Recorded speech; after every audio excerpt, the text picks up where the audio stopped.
سے اس طرح سے دیکھتے ہیں تو خداوند یسوع مسیح کا یہ ایک ہی معجزہ نہیں ہے، بلکہ ہم دیکھتے ہیں کہ جب بھی اس دیکھنے میں، اس نعمت میں، زندگی کے اس بڑی نعمت میں رکاوٹ آئی تو خداوند یسوع مسیح کے پاس لوگوں کو لایا گیا۔ کہنا یہ چاہتا ہوں کہ آج بھی بدرو ہیں اور ان کا سردار جو ہے وہ اس کام کے لیے دنیا میں بہت سرگرم عمل ہے۔ آج بھی وہ چاہتا ہے کہ ہماری آنکھوں کو اندھا کر دے۔ آج بھی جس طرح سے یہ شخص جسمانی طور پر اندھا تھا، بہت سارے لوگ مسیح یسوع کے بقول دیکھتے ہوئے نہیں دیکھتے، سمجھتے ہوئے نہیں سمجھتے، نہیں بولتے، نہیں بات کرتے، نہیں کلام کو شیئر کرتے۔ خدا کا کلام یہ بیان کرتا ہے ابلیس نے اسپرچولی ان کی آنکھوں کو اندھا کر دیا ہے۔ خدا کا کلام یہ بیان کرتا ہے جب ان اندھوں کو یسوع مسیح کے پاس لایا گیا تھا، خداوند یسوع مسیح نے پوچھا کہ تم کیا چاہتے ہو میں تمہارے لیے کروں؟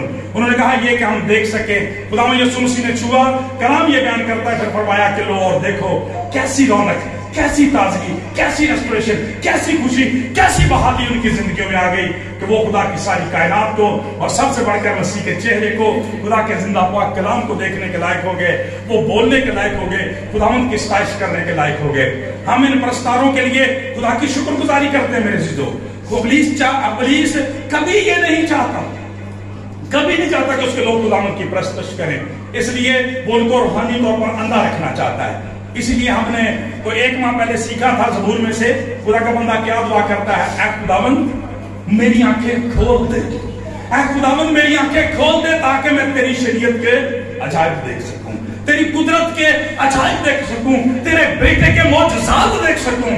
اس لیے میرے عزیزو ضرورت یہ ہے، خدا کا کلام یہ بیان کرتا ہے کہ آج اگر آپ اس نام نہاد سوشل میڈیا کی منفی طور پر چلتی ہوئی یلغار کو دیکھیں تو اس نے آج نوجوان نسل کی آنکھوں کو اندھا کر کے رکھ دیا۔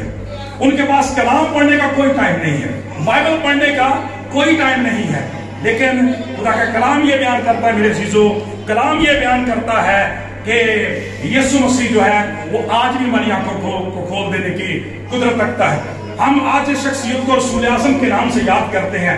آپ کو پتا ہے کہ ان کی آنکھوں پر بھی ایک وقت تھا کہ پٹی بندھی ہوئی تھی، خدا کے لوگوں کو بدن کو ستانے والے تھے، لیکن جب خداوند یہاں ظاہر ہوئے ان کی آنکھوں سے چھلکے سے اترے، بینا ہو گئے اور پھر خدا کی قدرت کو دیکھ لیا اور وہیں سے انہوں نے اپنی خدمت کا آغاز کر دیا۔ چنانچہ آج تھوڑا دیکھنے کی ضرورت ہے کہ ہماری آنکھیں جنہیں یسوع مسیح کے لیے وقف ہونا چاہیے، کیونکہ انہوں نے فرمایا مبارک ہے تمہاری آنکھیں اگر وہ مجھے دیکھتی رہتی ہیں، اگر وہ مجھے دیکھتی رہتی ہیں، میرے گھر کو دیکھتی رہتی ہیں، میرے چہرے کو دیکھتی رہتی ہیں۔ خدا کا کلام یہ بیان کرتا ہے ضرورت اس بات کی ہے میرے عزیزو کہ اپنے اس اندھے پن کو اسپرچولی، اس روحانی اندھے پن کو دور کرنے کے لیے خدا ان کے قدموں میں جھکیں، تاکہ خدا کا کلام ہمیں یہ بیان کرتا ہے ہمارے اس گونگے پن کو، اندھے پن کو دور کیا جائے اور ہم خدا کے لیے ایسے لوگ بن سکیں جن کی زندگیوں سے خدا کے نام کو عزت اور جلال ملے۔ اور میرے عزیزو ہم پاک کلام کے اندر بے شمار ایسی مثالیں دیکھ سکتے ہیں کہ جس طرح سے اس شخص کی زندگی میں، اگرچہ اس کی پچھلی زندگی کا حال یہاں پہ نہیں لکھا گیا، لیکن اگر ہم اپنے آپ سے یہ سوال کریں، تھوڑا غور کریں یا اس سے پوچھیں کہ یہ اندھا کیوں ہو گیا ہوگا، یہ گونگا کیوں ہو گیا ہوگا، لکھا ہوا کہ اس کے اندر بدروح تھی۔ میرے عزیزو اور لامحالہ بدروحوں کا شکار وہی لوگ ہوتے ہیں جو روح القدس کا مقدس نہیں ہوتے۔ آمین جی، ہاللیلویا۔ خدا کی شکر گزاری کریں کہ آج ہم خدا پاک روح کا مسکن ہے، خدا کا روح ہمارے اندر سکونت کرتا ہے۔ جب ہماری زندگیاں خدا کی بجائے ابلیس کے لیے مختص ہو جاتی ہیں، کسی اور کی خدمت پہ لگی رہتی ہیں، کسی اور کے لیے کام کرتی رہتی ہیں، کسی اور کو دیکھتی رہتی ہیں، کسی اور سے پیار کرتی رہتی ہیں، خدا کا کلام بیان کرتا ہے پھر ان کا ہی قبضہ ان کی زندگیوں پر ہو جاتا ہے۔ یوں ان لوگوں کی زندگیوں میں بے اعتقادی آ جاتی ہے اور پھر خدا کا کلام یہ بیان کرتا ہے کہ وہ دیکھنے سے بھی محروم ہو جاتے ہیں اور بولنے سے بھی محروم ہو جاتے ہیں۔ لیکن ہم کلام مقدس میں میرے سے بڑی دلچسپ بات پڑھتے ہیں کہ بعض دفعہ یہ بات ایمانداروں کی زندگی میں بھی آ جاتی ہے۔ کیوں بھائی ہوئے آپ حیران تھوڑا سا بات سے کہ بعض دفعہ یہ جو نیمتے چھن جانے والی، یسوع مسیح نے کہا نا کہ دھیان کر، خبر کر کہ تیرا تاج کو تجھ سے چھین نہ لے۔ بعض دفعہ جب ہم ان نعمتوں، ان برکتوں کو خدا کی بجائے کسی اور طرح سے اور کے لیے استعمال کرنے کی کوشش کرتے ہیں یا بے ایمانی کا شکار ہو جاتے ہیں، بے اعتقادی کا شکار ہو جاتے ہیں، تو پھر یہ چیزیں ہماری زندگیوں میں دھار آتی ہیں. بائبل مقدس کے اندر دو زندگیاں چھوٹا سا بات کر کے پھر ہم ختم کریں گے, دعا کریں گے. خدا کی شکر گزاری کرتے ہیں. خدا کا روح جو ہے وہ بڑی کثرت کے ساتھ جنبش کرے گا, زندگیوں کو ریلیز اور آزاد کرے گا. میرے عزیزو, بائبل مقدس کے اندر ایک بڑا زبردست خاندان ہے.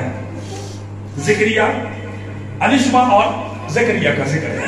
کلام خدا کے مطابق پتا چلتا ہے کہ یہ کاہن ہے, اور جب اس کی باری آتی ہے تو اپنی خدمت کا کام سر انجام دینے جاتا ہے.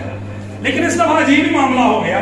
خدا کا پاک کلام یہ بیان کرتا ہے کہ جب اپنی باری پر, کہانت کی باری پر اپنی خدمت سر انجام دینے کے لیے گیا, فرشتہ ہم کلام ہوا, خوشخبری دی گئی ہے کہ زکریا تیری دعاؤں کو سن لیا گیا ہے, تیری دعا سن لی گئی ہے. خدا نے تجھے اپنے حضور یاد کیا, تیرے بیٹا ہوگا, اس کا نام یوحنا رکھنا. خدا کا کلام یہ بیان کرتا ہے, یہ شخص کہتا ہے, غور کرتا ہے کہ خداوند یہ کیسے ہوگا, اس لیے کہ میں اور میری بیوی دونوں ہی عمر رسیدہ ہیں, یہ کیسے ہوگا. اور میرے عزیزوں, خدا کا کلام یہ بیان کرتا ہے کہ جب اس نے یہ اس بات کا اظہار کیا تو پھر خدا کا کلام یہ بیان کرتا ہے کہ جیسا خدا نے کہا ہے ویسا ہی ہوگا. لیکن جب تک یہ معجزہ, جب تک یہ برکت, جب تک یہ ریسٹوریشن زندگی میں نہیں آ گئی, تو اس وقت تک چپکا ہو جائے گا. اس کا کلام, اس کی بات, اس کی آواز کو خدا نے بند کر دیا. بے اعتقادی نے اس کی آواز کو چھین لیا. آج سوچنے کی, غور کرنے کی ضرورت ہے کہ جو زبان, جو آواز خدا نے ہمیں دی ہے, خدا کے جلال کے لیے استعمال ہونی چاہیے, اس کی پرستش شکر گزاری کے لیے استعمال ہونی چاہیے, اس کی گواہی کے لیے استعمال ہونی چاہیے. چنانچہ خدا کا پاک کلام بیان کرتا ہے کہ وہ چپکا ہو گیا. اور پھر خدا کا پاک کلام یہ بیان کرتا ہے میرے عزیزو کہ جب تک وہ وقت پورا نہ ہو گیا, خدا کا پاک کلام بیان کرتا ہے کہ خدا نے آٹومیٹکلی طور پر جیسے ہی لکھا کہ جب اس کے بیٹے کا نام رکھا جانے لگا تو پھر اس کو بلایا گیا. خدا کا پاک کلام بیان کرتا ہے جیسے ہی اس نے یوحنا لکھا, ساتھ ہی اس کی زبان کھل گئی. یعنی جب فرما برداری کی ہے زندگیوں کے اندر, تو خدا کا کلام کہتا ہے وہ رکاوٹیں جو بولنے کے اندر تھی ساری کی ساری جاتی نہیں, اور اس نے دوبارہ سے اپنی خدمت کا آغاز کر دیا. پریز دار, زوردار تالیاں خدا کے جلال کے لیے. لیکن وہاں پہ لکھا ہے کہ اگر اس طرح سے خدا, ہم کلام مقدس کے اندر دیکھتے ہیں کہ بعض دفعہ غیر قوموں کے بادشاہوں کو اپنے لوگوں کی ریفارمیشن کے لیے, اصلاح اور بحالی کے لیے استعمال کر سکتا ہے. میرے چیزوں, یقیناً ہماری زندگیوں میں کمی رہتی ہے.